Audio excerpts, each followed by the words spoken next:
sure you probably heard me cough there. I didn't mean to do that. I inadvertently took my finger off the mute button. So I apologize for that because I did not mean to cough in your ear. You know, that's not what I want to do. I just want to give you guys, some pleasantness, some joy, some happiness, some mellow ASMR. And it is my goal to provide you with the best possible show I can. Should I put on a chapeau? Because I'm a little glowy, I think, tonight. I just shaved my head earlier, so it's a little shiny. I don't do the makeup thing because there's a lot of other things I need to worry about first. How's the volume? Is that loud enough? Should I increase it? I don't know. I'm in a very strange place today. So last night. Sorry, I need my glasses for a few minutes here. Last night I had a wicked, evil, bad time. What took place was, see, this is a bottle of wine. I'm going to pour myself a glass of wine. What took place was I had a full-blown, brutal, absolutely brutal anxiety attack. Let's see. So you want to be able to hear that, right? For the effect.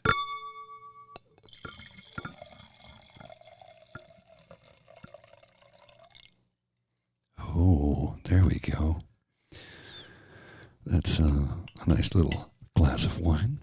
I'm just going to siphon the oxygen out of the bottle because I'm not going to drink an entire bottle of wine tonight. My goodness, there's probably a glass in there. Anyway, this is, let's see, this is, there we go. I don't know if you can quite see that. It's a South African. It's one of my favorites.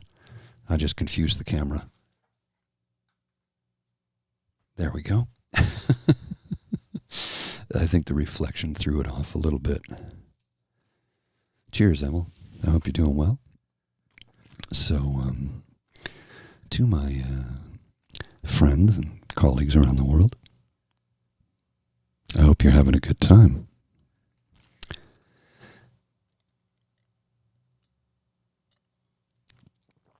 So yesterday, as I started to say a little bit earlier, hello, Jen.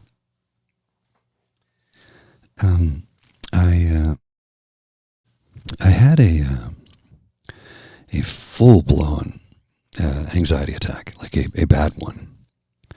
And there was no hint, no sign. It just literally came out of nowhere and punched me in the face.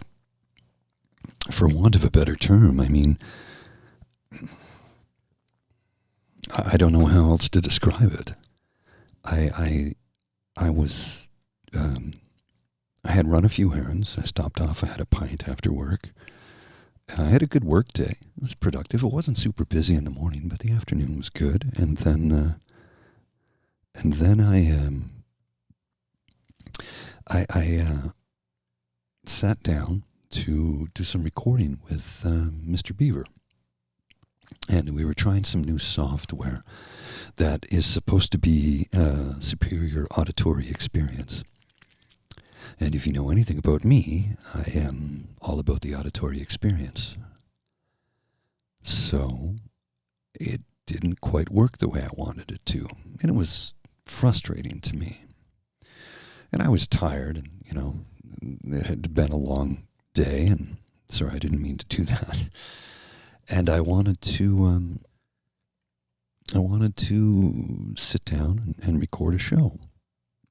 So I said to Mr. Beaver, Douglas, I'm like, let me ixnay this, and then we'll come back and just do it over a different product that I know is tried and true and works. And so I fired it up, and then he wasn't able to connect right away. And I found myself incredibly frustrated by it. to the point where, and this is how I realized I was having a severe anxiety attack. When I sat there and go, my goodness, what's it been? That's not what I said, by the way.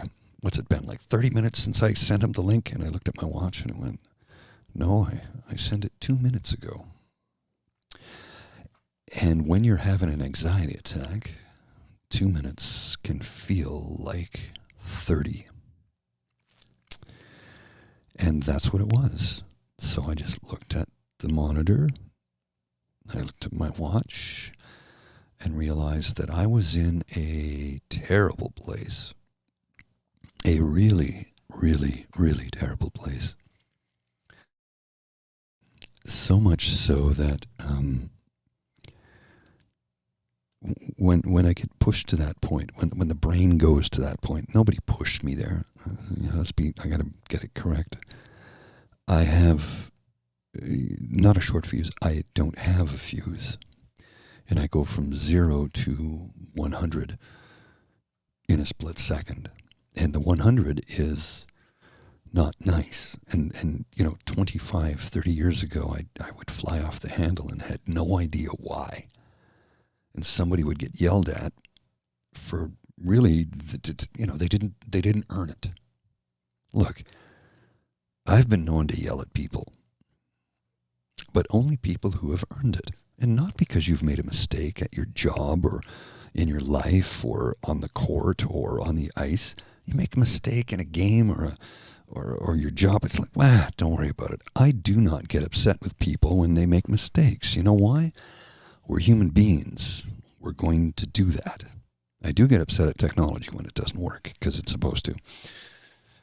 But that's another story altogether.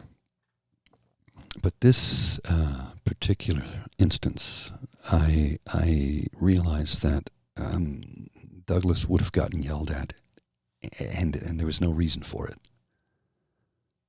And when I realized, I was angry that it's been 30 minutes since I sent him the thing, and it would have only been 2. Unplug, shut down, turn off the phone, go to bed, meditate, concentrate, do better, feel better, be better, breathe. Because at that point, you can't do anything good or right.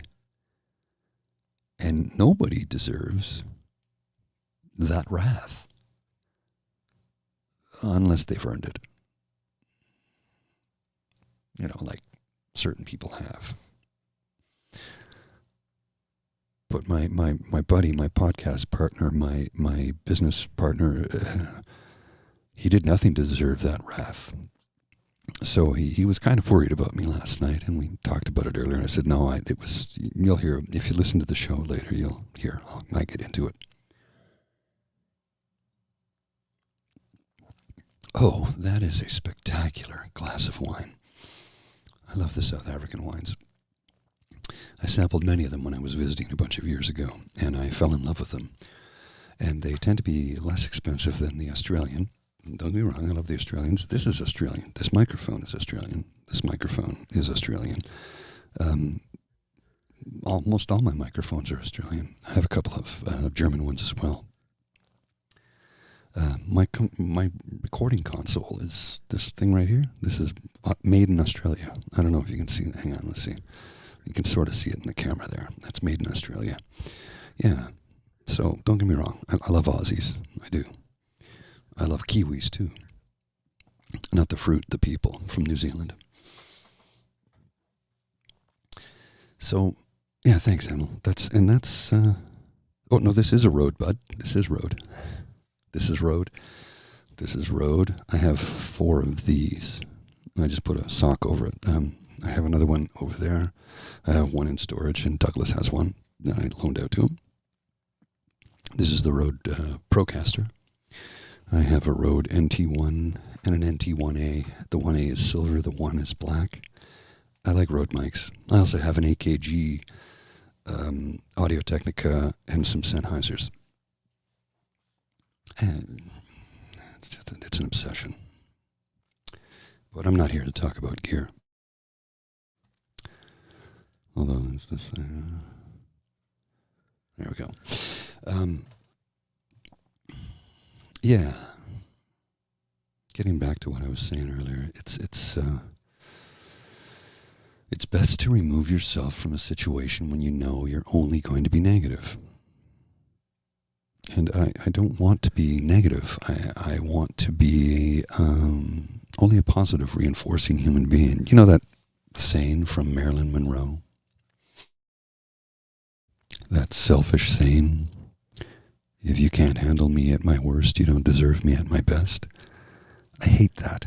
I hate that statement. I don't know if she actually ever said it, to be honest, but I've always hated it because it's saying, I'm going to be terrible to you and you better accept it.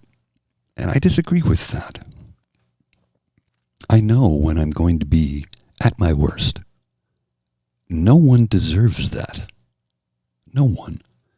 And when I'm at my worst, it's because usually of a lack of sleep, mental health disorders, be it anxiety or depression, or maybe outside sources beyond that. We all have pressures in our life, and they can all take their effects on us in one manner or another. And I don't feel that another human being should be subjected to that. Well, what about for better or for worse in marriage? I'm 54. There's no marriage happening for me. Come on. Let's be realistic here. I just want to, I want to be my best. And I want to give you my best all the time. I know that's not always possible.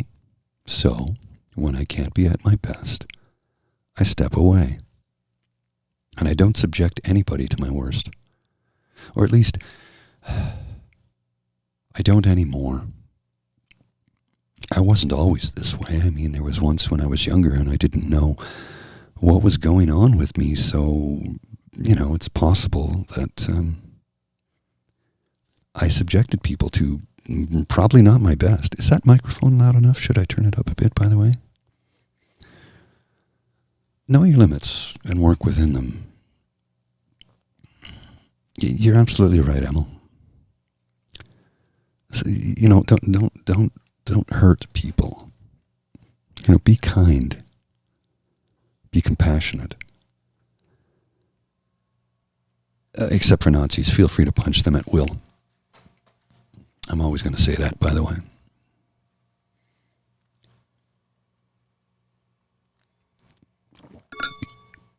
Oh yeah, that's so tasty. It's such a lovely wine. It's a layered, textured mouthful of dark berry, cassis, light leather, and cigar box. Light brushes of spice and roasted nuts round out elegant flavors. This wine is approachable, balanced, and classy right to the end. I agree with that 100%. I've been a fan of Nederburg, at least 20 years.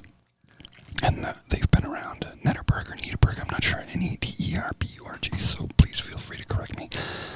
They've been around since 1791. So, I need to read what somebody just typed me a message there. Oh, hey, dude. I'm happy I can help. Aran, man, if you're having a tough time, bro, I'm here. I got you. I'll do my best to try and give you something to relax to. At the same time, be somewhat therapeutic in that I will discuss what's going on in my head, too. And I think it's important that you talk about it. I mean, if I didn't talk about it, I'd probably be, not here anymore. And that's the truth. Talking about it has enabled me to reach out to other people around the world and share, commiserate with them the feelings that we experience. It's like I didn't understand the idea behind group therapy. I never did, or AA or anything like that. I didn't understand it because didn't really apply to me until I was able to communicate with other people who were on the suffering end of the same disorder as me. Anxiety, depression. When we can share the experiences that we've had and the feelings that we're going through, well, kind of, helps to put things into perspective to a degree, don't you think? Makes life a little bit easier when you can share with someone the experience and feelings that they're going through. It's never easy. Who's kidding who? It's always difficult. But I find when you can share your experience, you'll find that they're not that uncommon. You'll find that when you tell somebody, I was going through this the other day and I didn't know what to do, and I thought, well, let's try this and see how that works. Somebody might be able to come to you and say, you know what? I went through the same thing. And I didn't realize that might help. I never tried that before. So let's try that. Let's see if I can do something to make my life a little bit better. And, I think that's what has done it for me. It's sort of given me an outlet for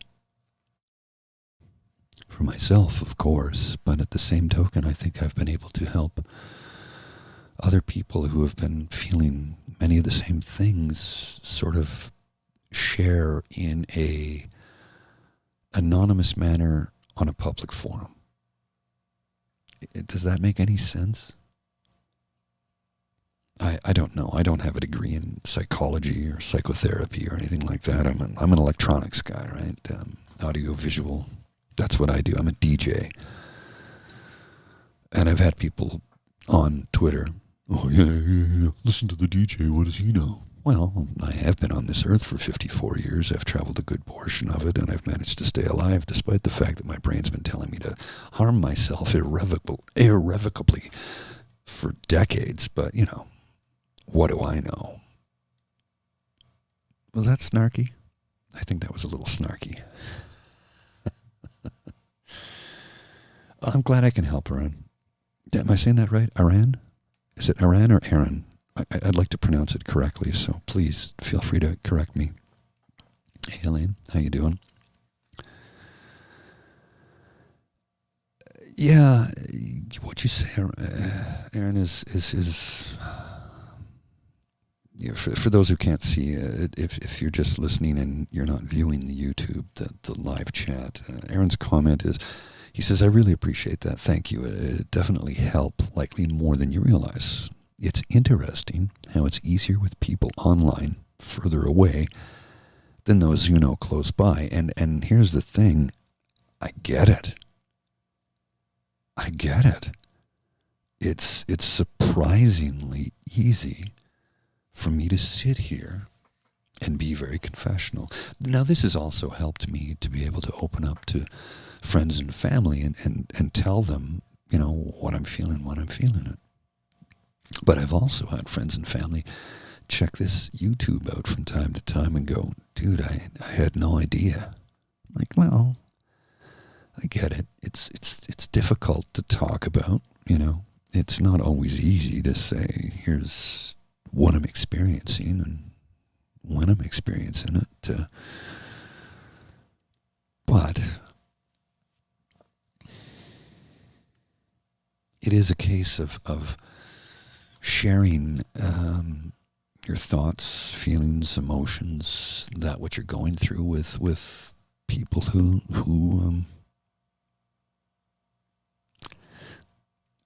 are concerned, have the same sort of care, have the same sort of feeling, have gone through the same experience. That's heavy, it carries a lot of weight, or at least I think so. Hey, Leanne, how you doing?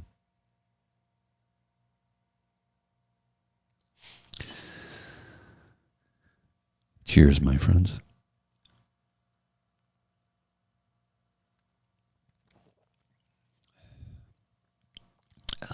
Thanks, Emil, but I don't feel brave about it at all. I don't feel that this has taken any courage on my part or an outstanding amount of bravery, to be honest. I think it's easy to be confessional when you've gone through 42 plus years of battling these two disorders, because that's what anxiety and depression is. They're disorders. And they're not curable, but they are treatable. I think what you're saying, Aaron, is correct. It's easier to open up online because I'm not getting, it's like what, let me back it up a little bit here. When you go to group therapy, it's done with strangers. It's kind of like having a rough day. You go to the pub, you sit, you talk to the bartender, and you tell the bartender about your day. And the bartender is a therapist in many ways. Well, therapist in that they're willing to listen and don't judge. At least not to your face, because they want to get tipped, right, in Canada. And they want you to return. And you can sometimes forge some really good friendships with your bartender. And I've done it. You know. I'm not trying to say go to the pub and get drunk. That's not at all what I'm saying. Feel free if you want to. I'm not telling you how to live. But confessing things like this to a relative stranger sometimes is a little bit easier, right? It's the anonymity of people you don't know who will just sit and listen. Oh yes, I know the bartenders judge. They just don't do it to your face, Jen.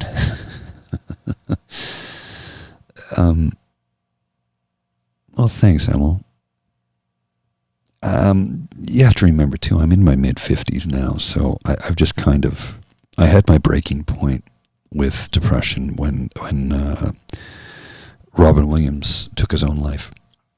And the breaking point was, well, there you have it. You know, somebody who has so much and was loved by so many, and he lost his battle. So that was kind of a breaking point for me, where it was like, okay. Now, I went public with my depression in the 90s. And I thought, times have changed. I can go public and I can, but nobody wanted to hear it. And many people said, well, what's wrong? You have such a good life. You should be happy. And I didn't have the tools to deal with it then. I do now. I certainly do now. And I've used this multiple examples of how it's not easy to be someone who deals with depression. In the 90s they would say, well, you got a good life, you got a good job, you got a beautiful girlfriend, and I'm like, that's none of those things make you happy, though. When your brain is telling you constantly you're a loser, you're a failure, you suck, you should remove yourself from the planet, you're taking up too much space, you're a burden, and that's what the brain does. Oh, it's okay, Leanne and Jen, don't worry. I'm way past that now. I'm in a really good place. I'm in a really, really good place. No, I mean, despite my terrible anxiety attack last night, depression I've been able to keep at bay for the most part. It rears its ugly head every now and then, because the medication can only do so much, and too much of this does not help, but it's so good. Look, 2 glasses of wine over the course of several hours after eating a large dinner, I'll be fine. Oh, I'm going to have about 1 liter of water too, so. I have another recording session after this, so, I'm doing well. I'm in a really good place. I mean, I'm broke, but it doesn't trouble me that much. I mean, yeah, I'm a little bummed I can't afford to take a vacation this year, but whatever. I have a job that I absolutely I love. I love my job. I don't know how many people get to say that. I love to go to work every day. I sincerely mean that. And I mean, because our office is closed on Friday, I was actually debating on driving down to Toronto to go to the Toronto office to check out some technical issues we have there. I don't know if I can get in, but I'm gonna make the inquiry tomorrow and say, listen, I'm gonna drive down to Toronto Friday morning, and any way I can get into the office so I can check out these things. It's not going to cost you anything because it's my time off, and I want to check it out because there's a big thing coming up, and I need the stuff to be operational. And I'm not putting faith in some other people to be able to make this thing happen because I can't get into the nature of it. But you know what that's like. Hey, all right, Leanne, that's wonderful. That's wonderful that you love your job. And yeah, Jen, responsible drinking. And don't worry, I got Blue Jacket mugs coming out soon on the Dean Blundell merch store. I've got some designs I sent in for mugs for Blue Jacket Guy, for the True North Eager Beaver, for mugs, t-shirts, hats, maybe hoodies. I don't know. Working them out, so the stuff will be there soon. I think I'm going to, when I incorporate my studio, I'm going to call it Blue Jacket Guy Productions. Is that, what do you think about that? I think the Blue Jacket Guy Productions would be pretty cool. Blue Jacket Guy Productions from Polly's World Studio A. A being E-H. Studio A? That's my thought anyway. Oh, thanks, guys. Oh, that's lovely. Thank you. You make me feel good inside. I did vow on Friday to not yell at anybody, and I managed to make it through the day on Friday, this past Friday, to not yell at anybody. Mostly because I think I just ignored everything online. Went to the pub, had a couple of drinks with my buddy, and really enjoyed myself. I had a good day at work, and thanks, Leanne. I'm going to hang on to that forever. Blue Jacket Guy Productions presents from Studio A of Polly's World. ASMR to rock your world. Live on YouTube. I know there's a few people who are probably going, what is the Blue Jacket? It's not important. Well, here's why I say it's not important. If you don't know, you don't really need to know, because it's a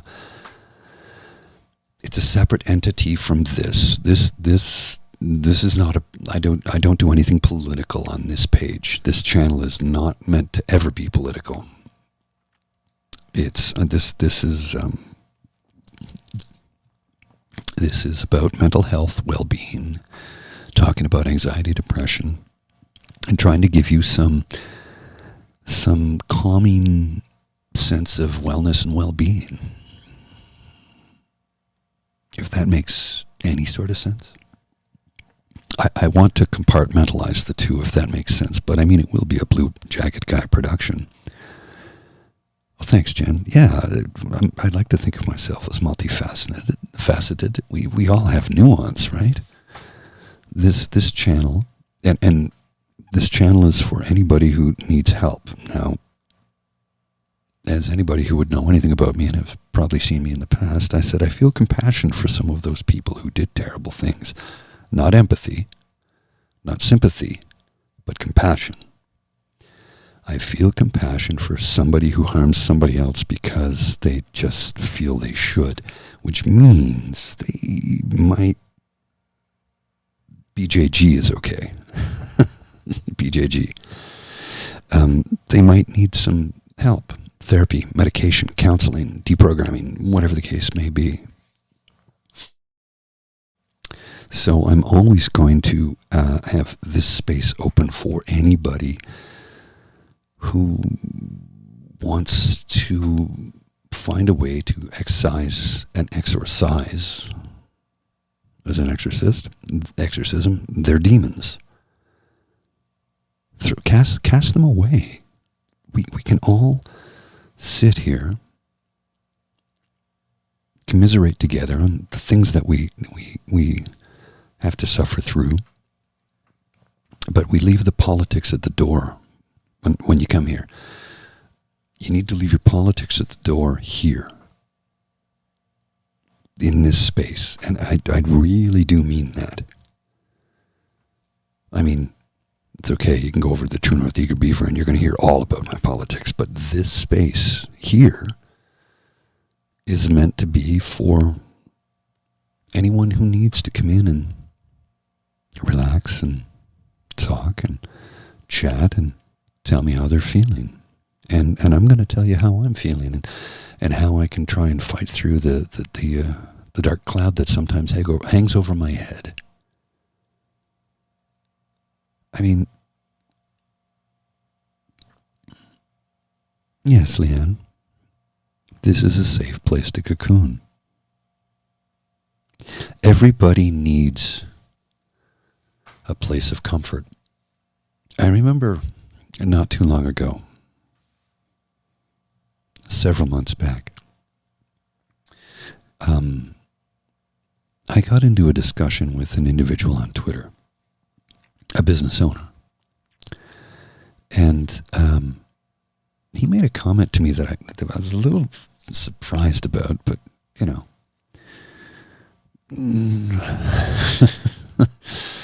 I'm just going to do this for a sec. He made a comment to me that was very surprising. He said, I don't believe in providing my employees with sick days, paid sick days. I go, well, why not? And he was like, well, they might just use that for vacation. I go, well, then perhaps you should give them more vacation time. And he sort of stopped. I said, look, providing your employees with 10 paid sick days, I do realize it is going to dig into your pocket a little bit. That's not up for discussion. But if your employees start showing up to work sick because they can't afford to stay home, they infect all your other employees, then half your employees, maybe all of them, get sick to the point where, sure, they're all at work, but productivity has dropped down to, 25%? So how much is it really costing you? And I said, let's also consider the fact that nobody in Canada, save for military or federal government employees, or maybe somebody who's been at a company for 25 or 30 years, gets nearly enough vacation time. And it was funny, he said, I started to write a tweet in response to that.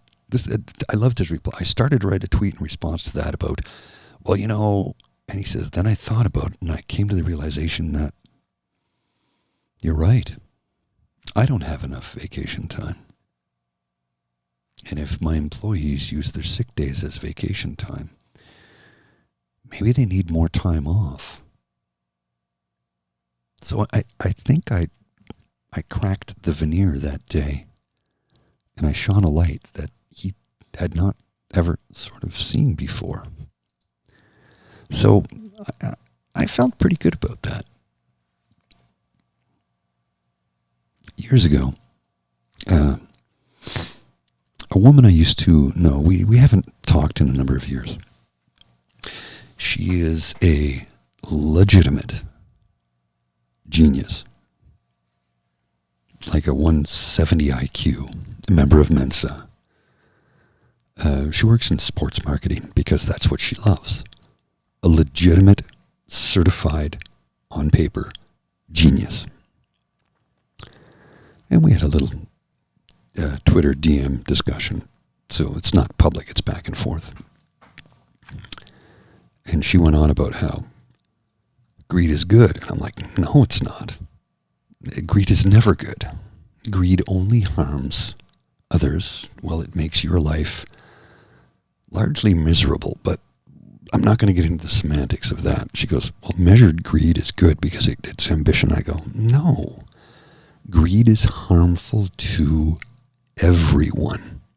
You can be ambitious, but to be greedy means mine, the precious.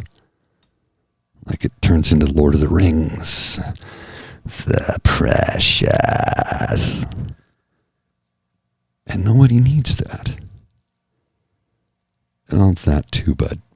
She did watch Wall Street a lot. I said the speech from Gordon Gekko on that film, he never actually says greed is good. He says greed, for want of a better term, is good. He never said greed is good. And greed is not good. Because it means I'm going to take everything I can. And if I can get more, I'll take it. And you're on your own. And she goes, well, what about if it's, I go, there's no such thing as measured greed. It doesn't exist. It's like saying, well, he was a nice Nazi. No.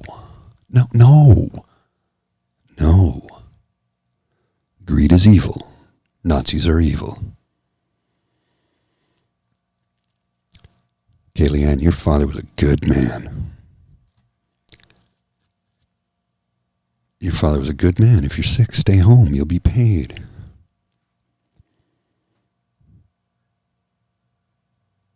You're right about that, Enigma. For those who aren't watching, Enigma has just made a statement that I had a friend who was a certified genius, and he was one of the most foolish people I ever met. Intelligence is nothing compared to knowledge, experience, and common sense. And that is correct. I'm not the smartest guy in the world. I'm not that smart. I'm not.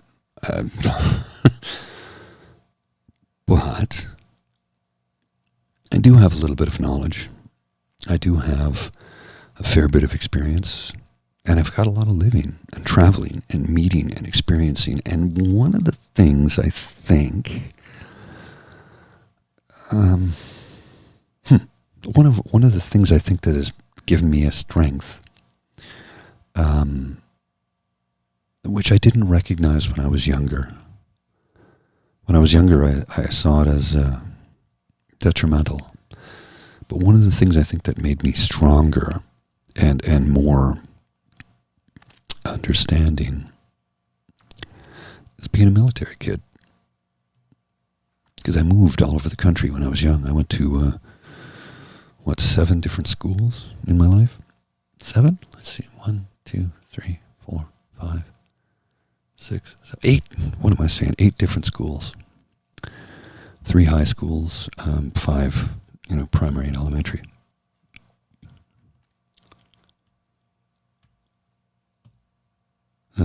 Seven? Anyway, I went to a lot of schools. And what I'm getting at is this.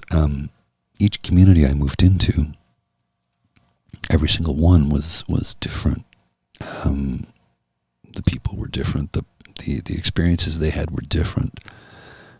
The lives that they lived. Now, these were, you move onto a base with other kids who are on the base, and they've moved from base to base as well. So we're all very, very malleable, and we learn to get along pretty quickly because you kind of have to. And friends of mine that I still am in touch with from 30 years ago, in some cases 35 years ago, we still talk about how, none of us really feel like we fit in anywhere we go, and we don't. We all feel like outcasts, all of us.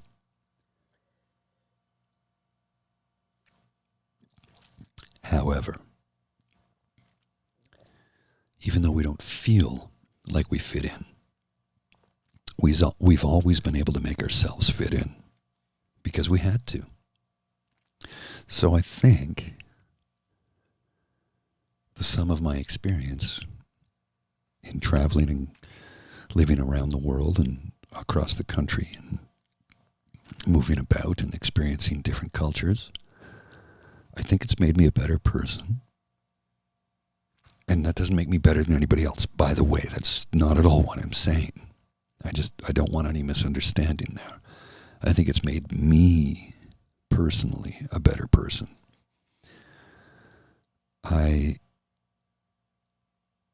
I'll sit and have a conversation with just about anybody at any time.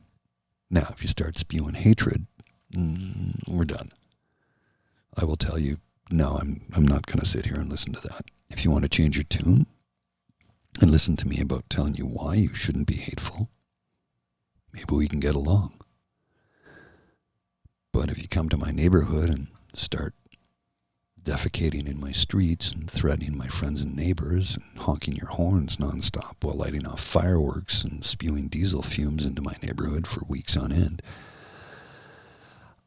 I'm going to throw the understanding, empathy, and sympathy out the window. And I might even toss compassion aside for a little bit.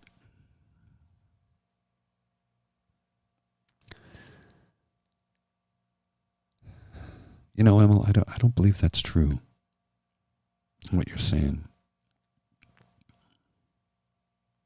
I think you're incredibly capable because from what I've read, your commentary online, you're a very astute, intelligent, compassionate individual, and there is a place in this world for you. You just haven't found your place yet. That's all. There's a place here for you, brother. Man, I wish I could hug you right now. I think you need a hug, and I really want to give you one. But you're in Sweden, and I'm here. Sorry, I'm a little choked up.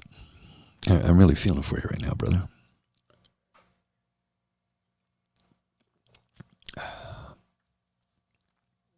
There is a place for you. You just haven't found it yet. And look, I haven't even truthfully found mine. I'm very good at my day job. I love it. I love it so much. Is it my dream job? No. What my dream job is? Doing this. This is my dream job. Doing voiceover work. Providing some peace of mind for everybody around me. This is my dream job. And I'm going to continue to do it even though I don't get paid for it. There's no money. I don't do this for money, though. I do this to try and help people. And because I love doing it. Oh, you're welcome, Jen. I don't know how else to be. I was walking to work this morning, and I have to shut down in about 10 minutes. I have another recording session at 9, so I was walking to work this morning, and I had a thought, and I was listening to a podcast. I can't listen to a full podcast because it's a 10-minute walk to work. But I was listening to a podcast, and then somebody made a comment in the podcast. I can't remember what it was, and I sort of jumped out, and I went back to listen to the interview we did with Murray Billett, because he had so many profound things to say. And one of the things that, he had said that I had said to him, I don't understand. He says, I sometimes still out of habit, hide who I am. And when I said, I cannot comprehend that. I cannot begin to understand how to A, pretend to be something I'm not, and B, hide who I really am. And when I was walking to work this morning, it struck me like a bolt of lightning, thinking that thought was, what an incredible place of privilege I come from to be able to say, and let alone think something like that. And seriously, I don't know what it's like to be anybody other than who I am. I have no idea what it's like to have to mask who I am. Now, Sure, I mask the depression and anxiety because public doesn't really want to see it, but that's not a big deal because I'll sit here and talk to you all about it. And I can do that whenever I want, and I'm very open about it now. But to hide who you are, with people of color, they often do code switching. I don't know if you're familiar with that term. Code switching means, one second. Code switching means that you change who you are and presenting to the world. So it's not something I've ever had to do. And I just, that is a unique place of privilege for me to be able to say that. Like, I mean, how lucky am I to be able to say that? So many people in this world, people of color,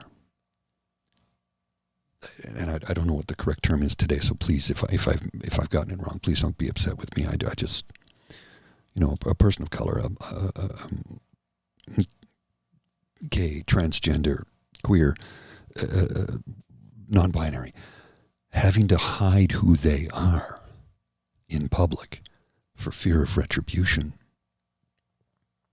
A person of color having to change. I mean, you can't change your appearance, but you can change your body language, your performance, the way you speak to people. I don't get any of that. In the sense that, how difficult must it be to have to pretend to be something you're not?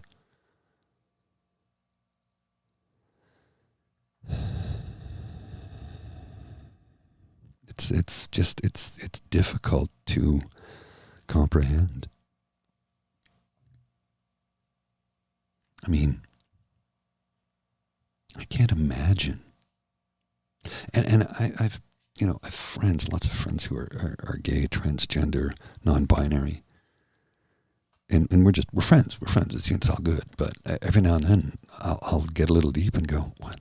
Like, are you, like, how did you make it through this far in life, hiding who you are for so many years? The emotional trauma, the sheer struggle you must have had. It's just, I can't begin to imagine. And that's a place of privilege to be able to make that statement. Now, I'm not saying I've been trauma-free. I've had trauma too. And there are still some things I'm not ready to talk about in a public forum. There's things I've disclosed to my therapist and a couple of close friends. And they're kind of like, oh, wow. Right, okay. Some things I still need to keep close to the chest. For different reasons. You're right, Enigma. A colleague of mine, a friend, we worked together for a number of years. When I first met this person,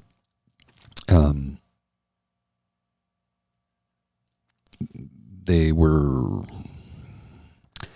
quiet, reserved, and didn't. I thought there was there's something with this person that they're struggling with. I had no idea what. I thought maybe they were depressed. Well, it turns out the depression was part of it, but the bigger part of it was my coworker is transgender. And she, Danielle, was an easy name change from Daniel to Danielle. We've talked a couple of times in the last year or so, and during the occupation, she was like, "Well, I need to get down to the tattoo artist to get some work done," because I'm like, "No, I know what you're saying, but do not come downtown right now. Don't do it. I'm begging you not to come downtown right now. I understand you have severe body dysmorphia and you need to come down to get literally they have. She needed to get her nipples tattooed on because she had implants, and they were not able to harvest the previous nipples. Anyway, I'm not going to get into it, but the nipple tattooing. And I was like, please, please, please, I'm begging you, don't come down here right now. It's not good. Nothing good will come of it. I beg you, please, stay home. Wait till this is over.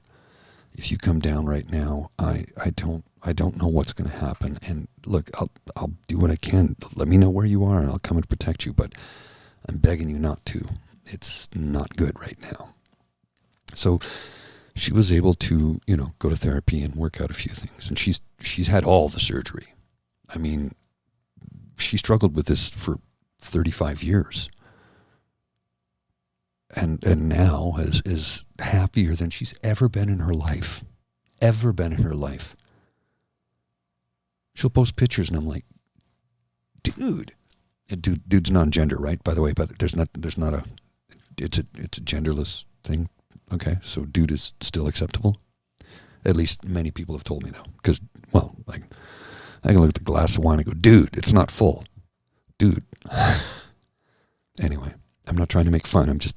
I don't want to harm anybody. Anyway, it was like, dude, I've never seen you smile like that before. You look so happy. She was like, I am for the first time in my life. I'm happy. And I think that's where I should probably end today's program. Somebody who fought against societal norms, fought internal battles with themselves for decades, couldn't face who they really were because they were so afraid of how society would, judge them or harm them or cause harm to them, is now fully embraced who they are and is happier than they've ever been and is leading a productive life. Now, you find a place of happiness. It's not like I won $20 million. If I won $20 million tomorrow, I'd have only more problems. I just wouldn't have to worry about, how I pay the rent next month. I'd probably have more wine in the bar, but more money, more problems, right? Okay, mes amis. I am going to sign off. Thank you for joining me. It's been wonderful. Oh, I'm glad you were able to jump in, Aaron. Nigma, thank you. Thank you, everybody, for your comments, because they mean a great deal to me. They mean a great deal to me because you're letting me know that this isn't a waste of time. And I'm able to help people. And that's all I want to do. I just want to help people. Okay, before I get all teary, I'm gonna say goodnight. Yeah. Yeah. Okay. Good night, my friends. Where's my... Oh, here it is. This is what I need. This is what I'm looking for.